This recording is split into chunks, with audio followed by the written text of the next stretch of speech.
Quest 3 Lite is almost here, and we've just had a ton of new information leaked, so this is everything we know about it so far. Plus, leaked features from the upcoming Meta v66 update, and a ton of other exciting VR news. So let's get into it.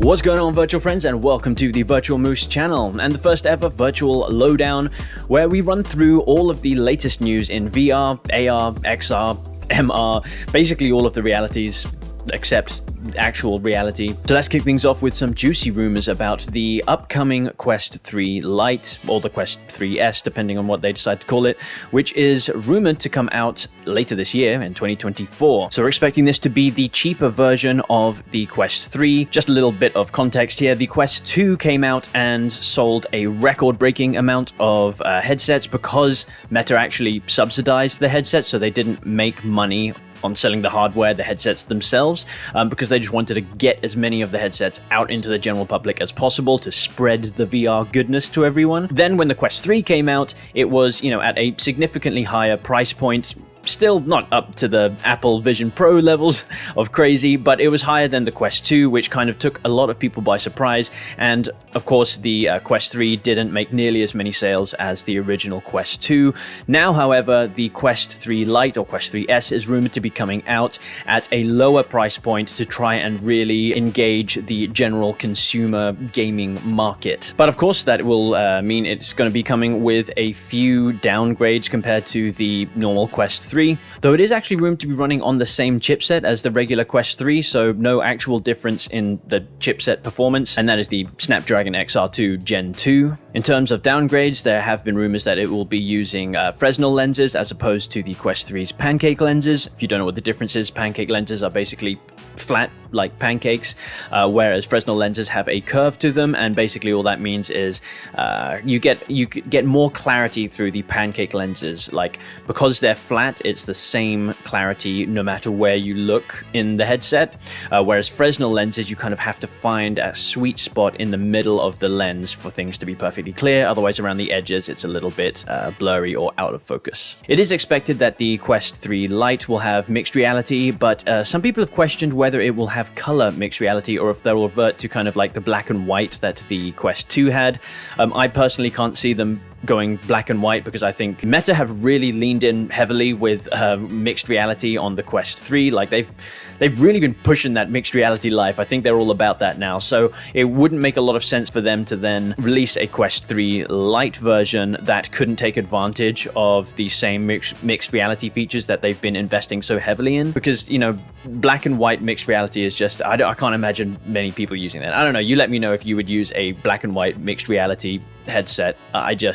Also, there have been rumors that the headset might not even come with controllers, and it might just solely rely on hand tracking. Now, while hand tracking has drastically improved and continues to improve on the Quest 3 and the Quest 2, I can't really, again, imagine that it would be selling without controllers, unless some people have said they might be selling controllers separately, which I guess could be an option. But honestly, we're not at that stage yet where you can play games reliably and enjoyably without a set of controllers, in my opinion, and that kind of tactile feedback really goes a long way. I can't see it shipping without controllers, but what do I know? Pete here again, but this time from the future. I was editing this video when a few more leaks came out from Luna once again regarding the Quest 3S, so I thought I'd just quickly share them. So it looks like we can expect a resolution of 1832 by 1920 per eye, so this is lower than the Quest 3. A 90 to 120 Hz refresh rate, which is about on par with the Quest 3. Fresnel lenses, but with the 3-position IPD adjustment, so the Quest 3 currently has the kind of automatic adjustment where you can do it with the scrolly wheel.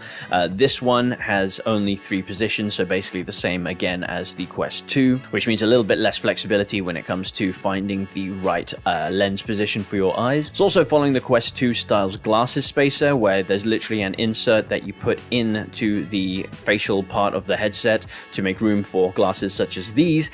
The Quest 3, the way it does it is you have these little buttons, then you push in the sides, and then it kind of slides in and out depending on how close you want it to your face. Honestly, it's a little bit janky the way it works at the moment, and it's always like a little bit of a pain to get it right, so I don't know if that's a huge loss in my opinion. Also, apparently we can expect the Meta Quest Touch Plus controllers, which are the same ones, again, that we have on the Quest 3 without those big-ass rings that the Quest 2 controllers have, so that's a big improvement. It looks like it's going to have 4 IR cameras, as well as 2 RGB pass-through cameras, so it looks like we will be having the full-color pass-through like I expected, if these leaks are to be believed. And finally, 2 IR illuminators for depth sensing. In terms of software, it looks like we can expect the automated room space setup, similar to the way the Quest 3 works basically, where you don't have to manually draw a line around your room. You can in fact just look around your room and it will detect the space that you have available and set up your Guardian boundary based on that. And that's a huge game changer in my opinion already, in terms of just getting into the gameplay as quick as possible. Inside-out tracking and multimodal tracking could also possibly be available. So the more we're hearing about the Quest 3S or the Quest 3 Lite, the more it looks like it's going to be a significant upgrade from the Quest 2. It doesn't quite reach the heights of the Quest 3, but honestly I think this is the real successor to the Quest 2 in terms of if it comes in at that $300 expected price point with all of these massive upgrades. The only downgrades we're really looking at compared to the Quest 3 are the Fresnel lenses, the slightly lower resolution, the change in the way that the IPD is adjusted back to the way the Quest 2 has it, as well as the glasses adjusters. But honestly, those seem like some really sensible downgrades if you're going to be saving a huge amount of money when compared to getting a Quest 3. So if you are looking to get a Quest 2, they are hugely discounted at the moment because I believe Meta's trying to clear the stock.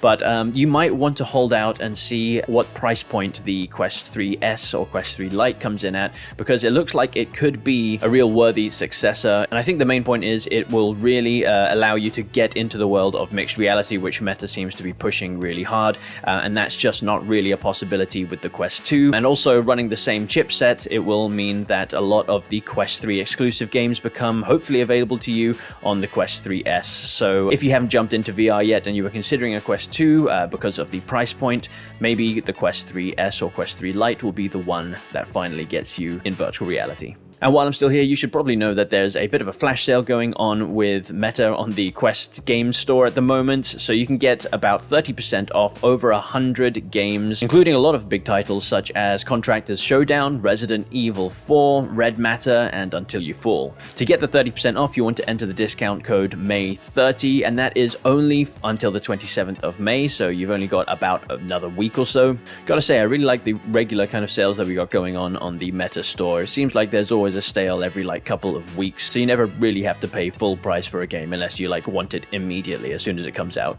The mythical Luna is back at it again with another potential leak from v66, which shows wrist buttons, virtual buttons on your wrist, which will replace the current gesture of something like this, where you kind of look at your hand and then pinch your finger and thumb together to activate your main menu or your in-game menu. We don't know if this is going to be an official replacement, but it is apparently something that Meta are looking into. I don't know if this is going to be a better solution to this, although I have to say sometimes doing this can be a little bit annoying. Like you have your hand there and then you go to do the pinch and then suddenly the menu's not there anymore. Maybe it's just me being a fool, most likely is, but yeah, potentially this could solve that problem if it's more reliable. Who knows, we'll have to wait and see. Apart from the virtual wrist buttons, v66 has also revealed that there might be a potential update, whether it's v66 or another one down the line, that brings Meta AI Assistant to the headsets, so something similar to the Meta Ray-Ban smart glasses at the moment, if you've seen those. And that will be to replace the current voice commands app, which I basically have never used. But having an AI assistant, if it's actually, like a decent iteration of an AI assistant that isn't just totally dumb, might be something really cool that we could have in our headsets. I'm not exactly sure what I would use it for. I guess we'd have to wait and see. But if it is anything like the Ray-Ban Meta smart glasses, then it should be able to use the pass-through cameras on your Quest headset to actually analyze and scan the things around your room, and then you can potentially ask it to do things with those things. So I don't know, we'll have to wait and see, but I think having an AI assistant in a Quest headset, if they bring some cool features, could be something nice to have down the line. Kind of seems like AI is getting involved with everything these days. Next up, Quest 2 and 3 have finally received travel mode. So if you're not aware of what this is, it's basically a feature that allows you to travel with your headset and keep the screens moving with you, because apparently, I've never tried this, but apparently before you would put the headset on, and then if you're moving in a vehicle, your screen would just like get left behind where you previously were. So that's not really very helpful. But now, not an issue. If you can go into experimental features in your headset settings and turn on travel mode, a really simple but no doubt very useful feature. App Lab has now officially been blended with the official Horizon store. So what you're going to do is go into your regular store, and now if you look up top next to the Quest Plus icon, you can now see the App Lab icon. If you select that, you have access to the entirety of the App Lab library, which basically really opens up a huge amount of options for experiences and new games that you can access directly within your headset, and it's about dang time. So if you're bored of the current store, definitely go and check out what the App Lab has to offer, and you might find yourselves some real gems there. I know some of my favorite games that I played when I initially got my Quest were actually from App Lab, and there's a lot of free experiences there as well, so yeah, definitely recommend checking it out if you haven't done so already. A survey on teens between the ages of 13 and 17 in the US has shown that 24%, so almost a quarter of all teens, play games on a VR headset, which is kind of mind-blowing to me. I honestly did not expect it to be that much. If you asked me, I would have guessed like 10 to 15%, maybe. What's not surprising is that the console and smartphones are still the #1 most played devices for games in the teens in that category, and VR headsets are still the least popular option when compared to, you know, consoles, smartphones, tablets, and PC or desktop gaming. But still, 24% is not a small amount. So if you still thought that VR technology was, you know, only for niche enthusiasts, well, think again. Though I can't imagine that the number is quite as high worldwide, though it is still really promising for the VR industry as a whole, because it shows we're really starting to break into the mainstream now. And like I've always said before, the more people that are into VR, the more worthwhile it is for companies to invest in VR, and the more VR will continue to grow, which is something that I'm very excited for. And finally, I thought we'd end on something that is not really news, but I thought it was pretty cool.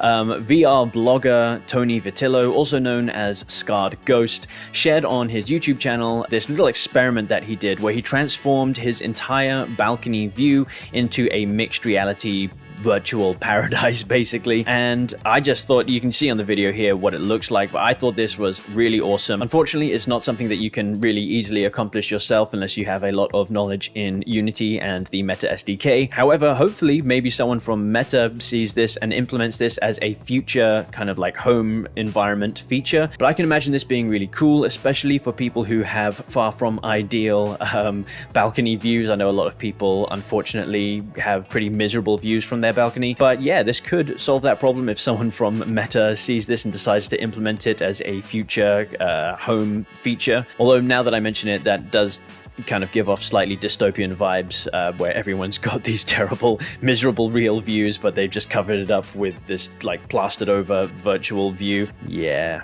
Still really cool, and something I thought was worth sharing with you guys. And with that, we're going to wrap up this episode of Virtual Lowdown. If you enjoyed the video, then leave me a like, and consider subscribing to the channel if you want more virtual reality news, content, and general talks like this from me. And if you're in the mood for more VR content, then check out any of these videos over here. I'm sure they're all fantastic.